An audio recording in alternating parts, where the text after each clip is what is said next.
Grožnje, utišanja, podrejanja, ustrahovanja, politični pritiski, fizični napadi, verbalni napadi, serijske tožbe. Tudi v Evropi se dogaja. Ne dogajajo se samo grožnje, samo poskusi, samo nadzor. Dogajajo se umori.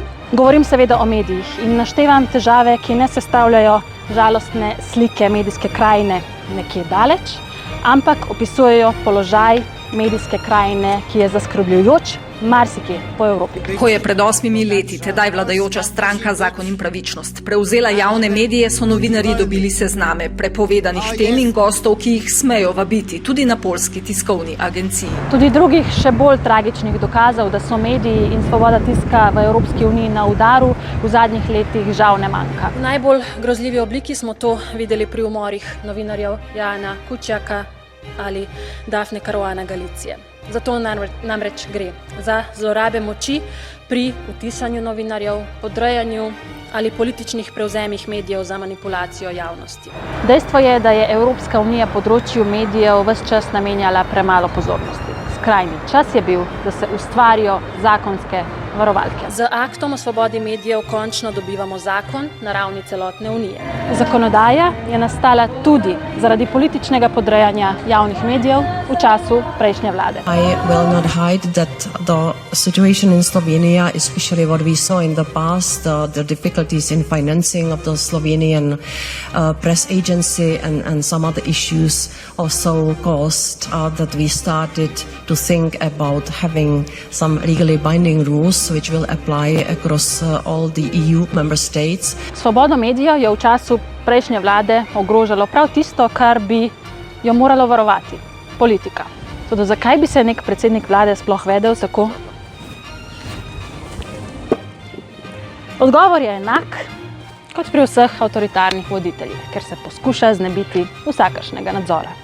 Prejšnja vlada je več kot leto dni zavračala plačilo STA-ju za opravljanje javne službe, čeprav ji je to naložilo tudi Vrhovno sodišče. The case of the unstable or uncertain financing for the Slovenian press agency was a headache for the Commission. V času predsedovanja Slovenije Svetu Evropske unije, ko so bile vse oči uprte v našo državo in ko bi se ta naša država morala pokazati v najboljši možni luči, je bilo stanje vladavine prava in svobode medijev na najnižji možni ravni.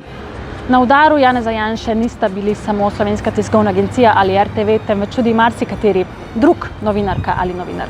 Želja njegove vlade je bila, da nikomur več ne pade na pamet kakorkoli kritizirati. Zadeva je eskalirala do te mere, da je žal končala tudi v Evropskem parlamentu, kjer se je razpravljalo tudi o razmerah v Sloveniji. Med drugim tudi z Janšo, ki pa se je po očitkih glede cenzure preprosto odjavil z razprave. I've been told that the Prime Minister has disconnected,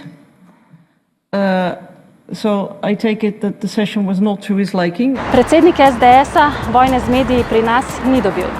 S sprejetim aktom o svobodi medijev, ki sem ga sospisala kot ena od parlamentarnih pogajalk, pa končno dobivamo zakon na ravni celotne unije.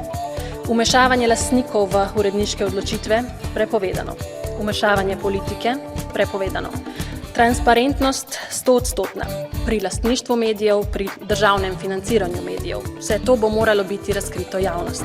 In s tem aktom preprečujemo kakršnokoli vmešavanje v novinarsko ali uredniško neodvisnost. Čeprav ni čarobna palica za rešitev čisto vseh nakopičenih težav, je ta zakonodaja vendarle odločen korak k zagotovitvi natanko tega, svobode medijev. Nihče naj se tega akta ne boji, razen tistih, ki to svobodo ne ravno najbolj preudarno spodkopavajo.